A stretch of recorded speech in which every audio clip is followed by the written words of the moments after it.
안녕하세요. 부자 오빠입니다. 삼성전자에 대형 호재가 하나 떴는데요. 제가 또 그냥 지나갈 수가 없죠.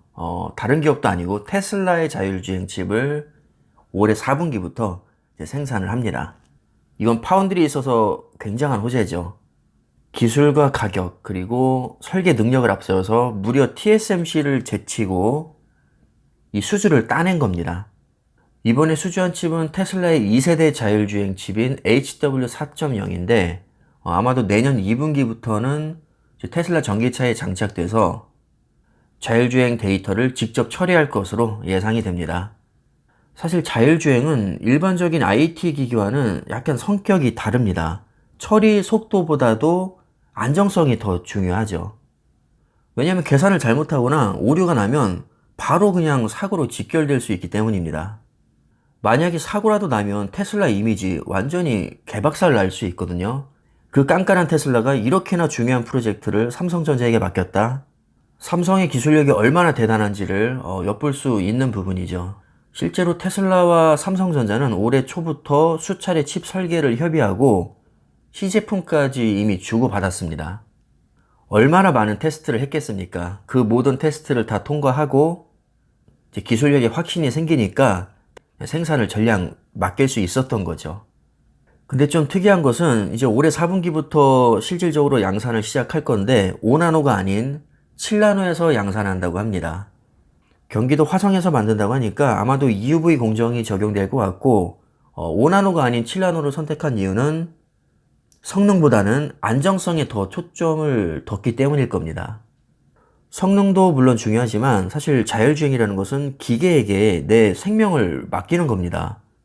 따라서 사고 가능성을 줄이는 게 최우선이기 때문에 안정성을 생각한다면 아무래도 5나노보다는 7나노가 더 유리했을 것으로 이제 생각이 됩니다. 삼성전자 파운드리 미래가 밝은 이유는 잠재적인 고객들이 앞으로도 굉장히 많아질 것이기 때문입니다. 요즘 트렌드를 보면 빅테크 기업들이요, 예전처럼 처리 장치를 외부 업체에서 그대로 가져다 쓰지 않고 본인들이 직접 설계를 해서 파운드리 업체에 위탁을 합니다. 구글은 픽셀 6 폰에 들어가는 AP 텐서를 지금 개발을 하고 있고, 샤오미도 스마트폰 기업이잖아요. 근데 스마트폰 AP를 직접 지금 개발을 하고 있습니다. 그리고 애플을 또 빼놓을 수가 없는데, 애플은 PC에 들어가는 CPU인 M1 칩을 인텔에서 가져다 쓰지 않고 본인들이 직접 개발을 해서 이미 성공적인 데뷔전까지 마친 상황입니다. 이게 정말 대단한 게 원래 PC에 들어가는 CPU는 X86 기반의 인텔이나 AMD CPU가 탑재가 되는데 모바일에 최적화된 ARM 코어를 기반으로 해서 애플이 괴물 같은 성능을 그냥 만들어 버렸습니다. 전 세계가 정말 깜짝 놀랐죠. 왜냐하면 ARM의 태생 자체가 고성능은 어느 정도 포기하고 저전력과 저발열에 초점을 맞춘 건데 그거를 깨 부수고 어떻게 보면 인텔보다 더 뛰어난 제품을 만들어 버린 거거든요. 그러니까 다른 기업들이 볼 때, 이것 봐라. 애플이 PC용 CPU를 인텔보다 더 좋게 만들어 버렸어? 어차피 대세는 초저전력, 초저발열, 그리고 초미세 공정으로 갈 테니까, 야, 우리도 더 늦기 전에 애플처럼 자체 칩을 개발하자. 그게 장기적으로 봤을 때는 훨씬 이득일 거야. 라고 생각을 하고, 반도체 개발에 열을 올리게 되죠. 그래서 바이두도 AI 칩인 쿨런 2세대 지금 개발하고 있고요.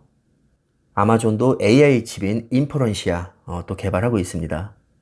자, 이 기업들의 공통점이 뭘까요? 일단 구글, 바이두, 아마존 같은 경우는 어마어마한 데이터 센터를 운영을 하고 있습니다. 그 데이터 센터에 들어가는 핵심 처리 장치가 지금까지는 X86 기반의 인텔 CPU였는데 이건 성능은 좋은데 전기도 너무 많이 먹고 발열도 상당합니다.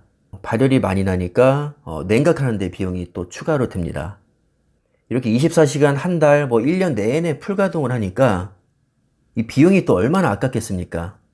그래서 저전력과 저발열에 특화된 AI 칩들을 지금 너도나도 이제 개발하고 있는 것이고 이 업체들은 또 생산 공장이 없기 때문에 어차피 파운드리 시설에 위탁을 해야 됩니다. 인텔은 종합반도체 기업이니까 그동안은 설계와 생산을 본인들이 다 해서 이득도 다 가져갔었습니다. 근데 이제는 자기네들이 직접 개발해서 다른 데 맡기겠다고 하니까 인텔 입장에서는 똥줄이 굉장히 많이 탈 거고 주가도 실제로 꽤 많이 빠졌습니다. 그럼 앞으로 어디가 이득을 많이 볼 거냐?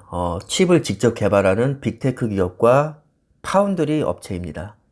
그 중에서도 초미세공정에 특화된 삼성전자, TSMC가 아마도 파운드리 업체 중에서는 가장 큰 수혜를 보지 않을까 그렇게 생각이 듭니다. 자, 중간에 이 내용이 나와 있죠. 삼성전자는 지난해 반도체 설계에 익숙하지 않은 기업의 자체 칩 개발을 돕는 커스텀 SoC 사업 조직을 통합했다. 주요 타겟은 구글, 아마존, 테슬라와 같은 대형 테크 기업이다. 여기에 애플은 왜 빠져 있을까요? 애플은 설계를 겁나 잘하거든요. 그래서 애플은 삼성전자의 도움이 사실 필요 없습니다. 반면에 구글, 아마존, 테슬라는 설계에는 사실 그렇게 익숙하지가 않죠. 우리가 TSMC와 삼성전자를 비교할 때 항상 단골로 언급되는 게 삼성전자는 설계 사업을 같이 하고 있어서 TSMC에게 너무나도 불리하다라는 말을 많이 합니다. 왜냐하면 고객사 입장에서는 본인들의 기술이 유출될 것을 우려해서 삼성에게 맡기는 것을 꺼려하기 때문입니다. 자, 그런데 지금 같은 경우는요, 오히려 설계 사업을 하고 있는 게 플러스 요인으로 작용을 합니다. 왜냐면 구글이나 아마존, 테슬라 이런 기업들은 설계 능력이 조금 미흡하다고 했잖아요. 삼성전자가 설계를 어느 정도 하니까 설계 노하우를 이 기업들한테 어느 정도 전수하면서 도움도 주고, 야, 우리가 도움 줬으니까 이왕 이렇게 된 거 아예 우리 파운드리한테 맡기세요. 이렇게 설계부터 제조까지 선순환 구조가 이루어진다는 건데, 실제로 구글에서 이제 다음 달이면 픽셀 6라는 스마트폰을 출시합니다. 여기에 탑재되는 AP가 텐서인데 삼성전자가 설계, 개발, 심지어 생산까지 거의 도맡아서 지금 하다시피 합니다. 이건 확실히 삼성전자가 갖는 장점이라고 할 수 있죠. 왜냐하면 TSMC는 설계 노하우가 전혀 없기 때문에 이 설계나 개발 단계에서 도와줄 수가 없습니다.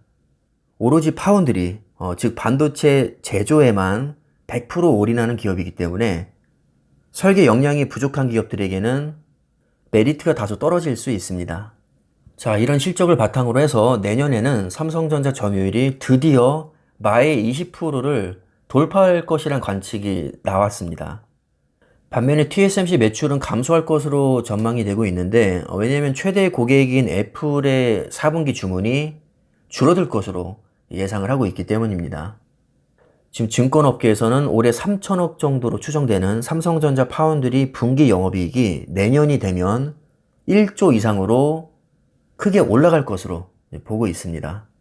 파이는 그대로인데 삼성전자 점유율만 올라가냐? 그렇지 않습니다. 파이도 엄청나게 커집니다. 시장조사업체인 IC인사이츠에 따르면 올해 파운드리 시장 매출은 전년 대비해서 23% 늘은 118조를 돌파할 것으로 전망을 하고 있습니다. 파이 자체도 커진 데다가 점유율도 올라가니까 당연히 삼성전자 실적은 획기적으로 개선이 될 수밖에 없습니다. 그럼 이게 어쩌다 뽀록으로 나온 거 아니냐? 절대 그렇지 않습니다. 삼성전자가 지금 돈을 어디에 가장 많이 쓰고 있죠? 파운드리에 1년에 수십 조씩 투자합니다. 10년 후에는 TSMC를 꺾고 1위를 목표로 하고 있습니다. 완전히 지금 사활을 걸고 거의 올인하다시피 하고 있는 겁니다. 실적이 좋게 나오는 것은 너무나도 당연한 현상이고요. 해를 거듭할수록 아마 몰라보게 실적은 더 좋아질 겁니다. 저는 개인적으로 파운드리에 정말 큰 기대를 하고 있습니다. 포텐이 한번 제대로 터져주면 주가는 당연히 크게 떡상할 수 있다고 보고요. 충분히 그럴 만한 능력과 자격이 있는 기업이라고 생각을 합니다.